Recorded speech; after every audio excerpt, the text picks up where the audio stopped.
O, ipakita natin yung impeachment kay BP Sara na inano naman daw yung mga pare. Oh, yan. Yes. So, sa mga Katoliko dito, taas ang kamay ng mga Katoliko.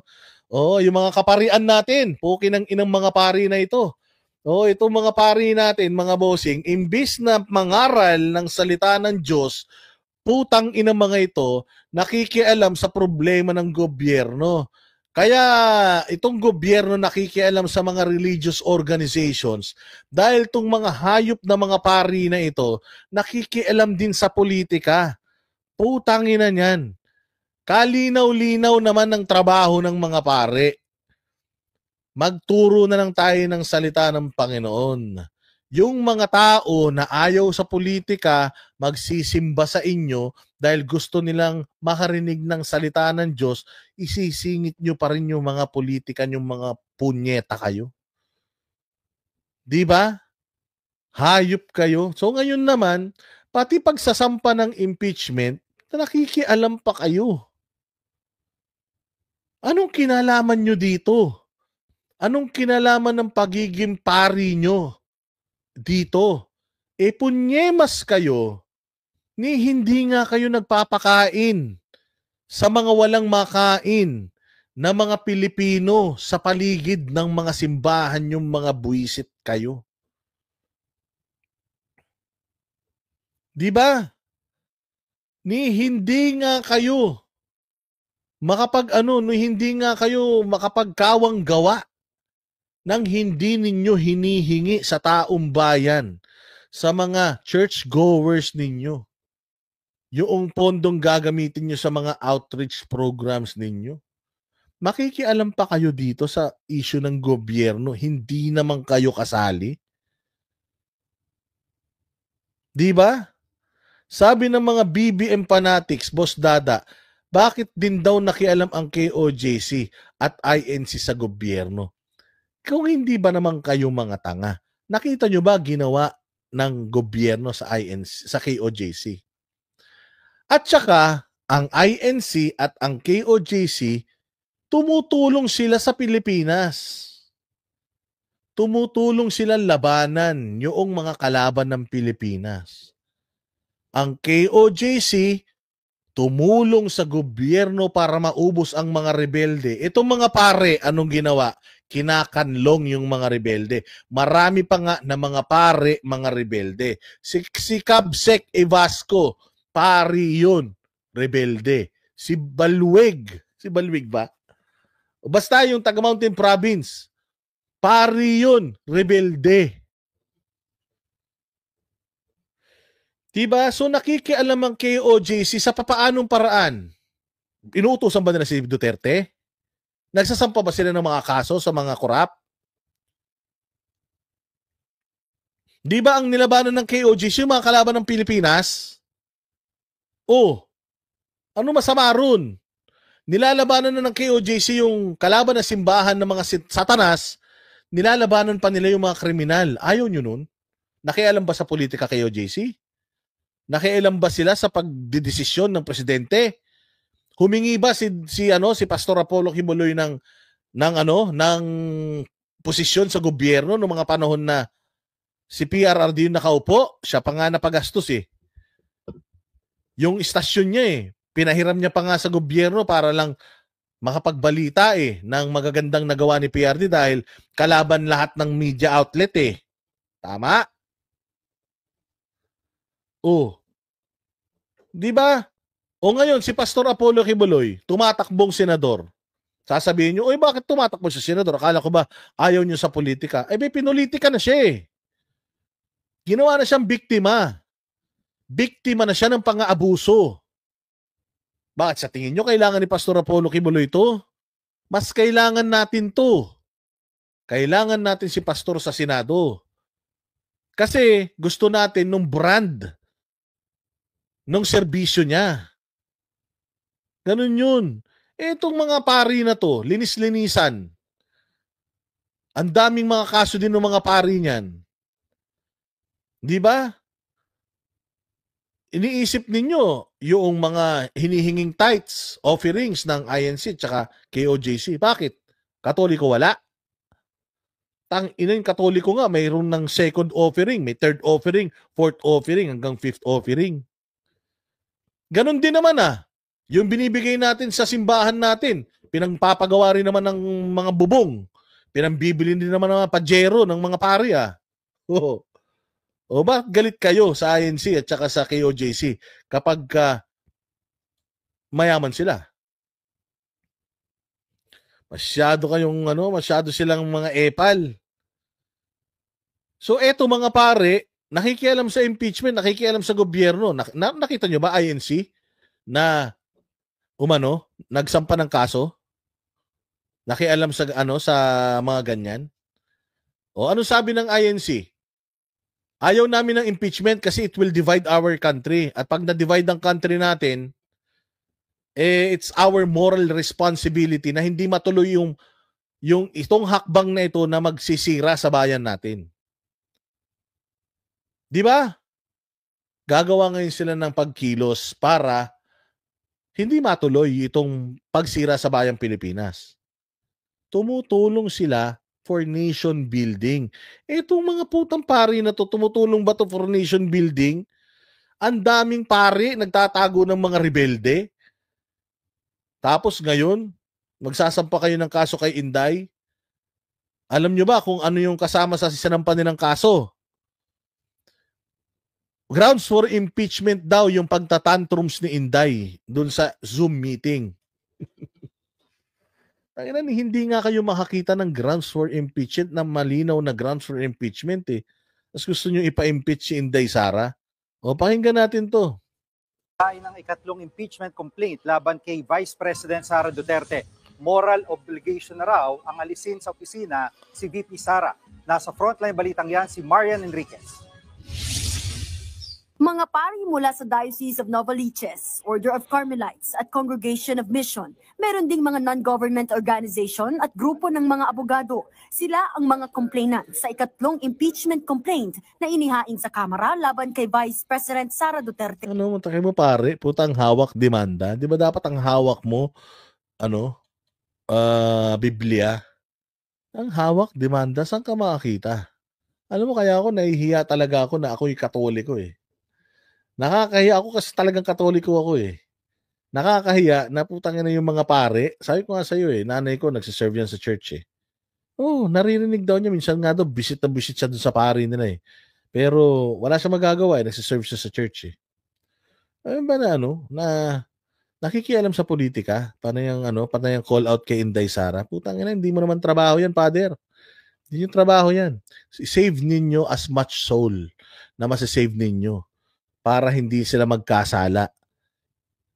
Ninyo, yung mga pangungumpisal ng mga tao, yun ang atupagin ninyo. Ipagdasal nyo yung kaluluwa ng mga tao, pagdasal nyo ang bayang Pilipinas. Huwag kayong makialam.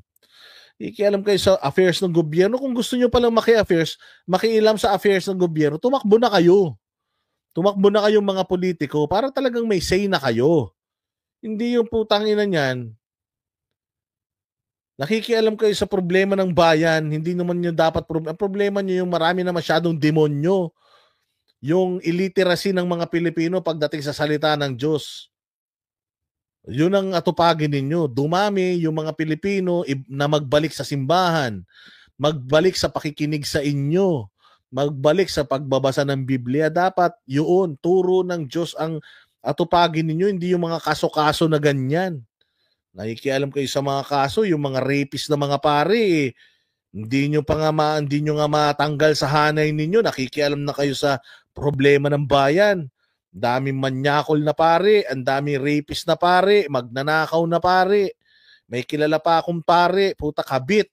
May kabit pare, may kabit Saan ka naman makakita? Basahin nyo yung libro na binabasa ni PRD, yung yung tawag dito, Secrets of the Altar. Basahin nyo yun. Binablock nila yun. Pinapatigil nila yung paglilimbag nun sa Pilipinas. Kasi ayaw nitong mga hayop na ito na mabisto yung mga kabaklaan ng mga pari nila, na pati mga sakristan, putangin nang yan, kung ano-anong kahalayan ang ginagawa nila. Inendorso ito ni Assistant Minority Leader at Camarines Sur Representative Gabriel Bordonez. Hindi kalokohan to. May mga video footages. Isang pare, sinasama yung minor de edad sa motel. Yun ang ayusin nyo. Yung problemang pangsimbahan, hindi yung pati problema ng gobyerno, pinakikialaman nyo. Tapos kapag kapag sinita-sita kayo, sasabihin nyo, separation of church and the state. Ang ina nyo. Dado Jr. at Deputy Minority Leader Lex Anthony Chris Colada. Tulad ng dalawang naunang impeachment complaints, culpable violation of the Constitution at betrayal of public trust ang mga pangunahing grounds for impeachment na binigyang diin sa bagong reklamo. Dahil yan sa umunoy plunder at malversation mula sa maanumalyang paggasta ng confidential funds ng Office of the Vice President at DepEd. Iginiit din nilang nagkaroon umano ng panunuhol sa mga opisyal ng DepEd. Matatanda ang isiniwalat ng ilang DepEd officials na nakatanggap Kaya nga ito nakakatawa kasi lahat ng kanilang mga ebidensya galing sa Quadcom. Galing sa Congress na hindi naman talaga investigative body. Therefore, hindi dapat kilalanin kung ano man yung mga findings nila dito because hindi yun yung mandato nila. So, paano magpa-fly ito? Di ba? Paano magpa-fly yan?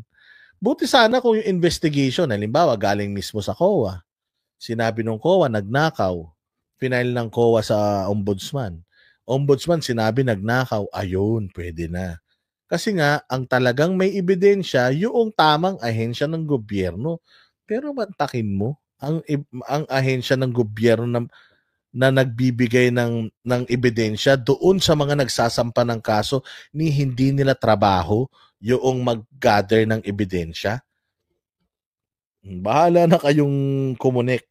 sila ng mga envelope na may lamang 12,000 pesos hanggang 50,000 pesos. Ayan, no, katulad yan, ipinaliwanag nga ni Inday Sara yan eh.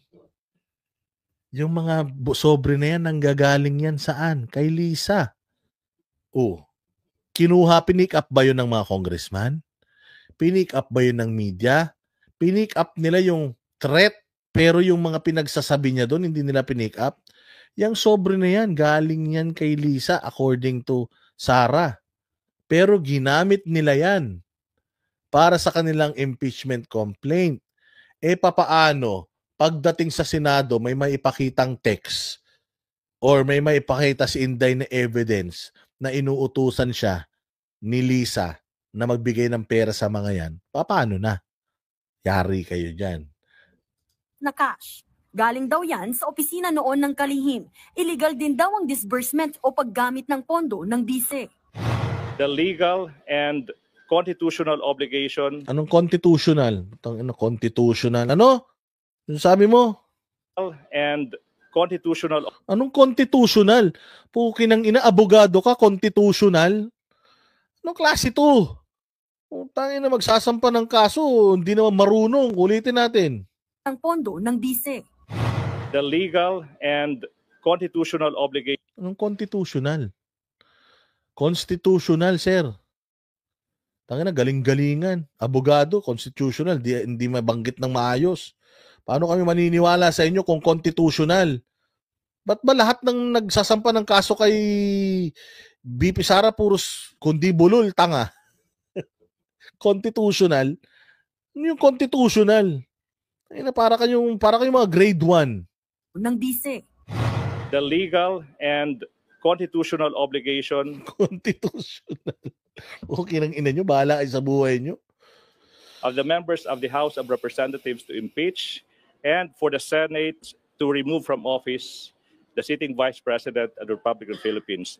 It has now become their moral obligation to do so. We believe BP Sara committed something illegal. Tong inang pari na to, bakit kayo judgmental? Di ba sabi nyo, di ba ang turo ng mga pare, huwag tayong maging judgmental, huwag tayong maging, ang tawag doon, yung mang-judge ng kapwa. Takinan yung mga pari to, gunggong ang puta. Di ba pari ka, kailangan mag-ano ka na, tayo ay magmahalan. Huwag tayong mag-judge ng kapwa natin. Huwag tayong stone to death. Ang dami mong alam magturo ng homily tapos puta ngayon, ginajudge mo na yung tao. Hindi ka naman korte. Hindi ka naman huwes. Dinja-judge mo na kagad yung mga dinja-judge mo na kagad yung si office ni Inday Sara na na nagkasala. Anong klaseng pari ka? At magturo ka na magandang asal, hindi yung wala ka namang ebidensya nagsasalita ka na ng ganyan. Pari ka, hindi ka naman investigador. Sasabi nito. And something immoral against the Filipino people. Wow, immoral. Putang ina, ang linis nyo sir Father, ang linis mo Yung pari nga na nandiyan dyan sa Quadcom bumabatak pa, pari pa rin hanggang ngayon Saan ka naman makakita ng ganun? Yun ang immoral. Yung pari ka na, gumagamit ka pa. Di ba huling-huli sa akto, nung sinabi, huling-huli sa bibig, nung tinanong ni Bato, sabi niya, kailan ka huminto mag-drugs? Ibig sabihin, pari ka na, nagda-drugs ka pa? Hindi, paminsan-minsan na lang yun. Yun ang immoral. Tapos pari pa din, kahit na nagdodroga na. Yun itong mga pari na to, parang mga walang pinagkatandaan tong mga kupal na to Ayon kay House Secretary General Reginald Velasco, i-verify na ng kanilang opisina itong ikatlong impeachment complaint at oras na matapos ay saka ipapasa sa opisina ng House Speaker, kasama ang naunang dalawang reklamo. Sa January 13 pa magbabalik sesyon ang Kongreso. Oras na matanggap ni House Speaker Martin Romualdez ang mga impeachment complaint, meron silang 10 session days para isama ito sa order of business at saka i-refer sa Justice Committee. Nagbabalita mula. Ayun. So, pangatlo, gawin nyo ng 4 kaya 5. Damihan nyo na. Kayo naman. Masyado nyo pang pinatatagal yung issue. Damihan nyo. Oo, gawin nyo na, magsama-sama na kayong lahat para Oy, Boss Jacqueline, sigurado nasa payroll ni Tamba. Ay, totoo yan, malamang. Malamang sa malamang, malamang sa alamang yan, mga bossing.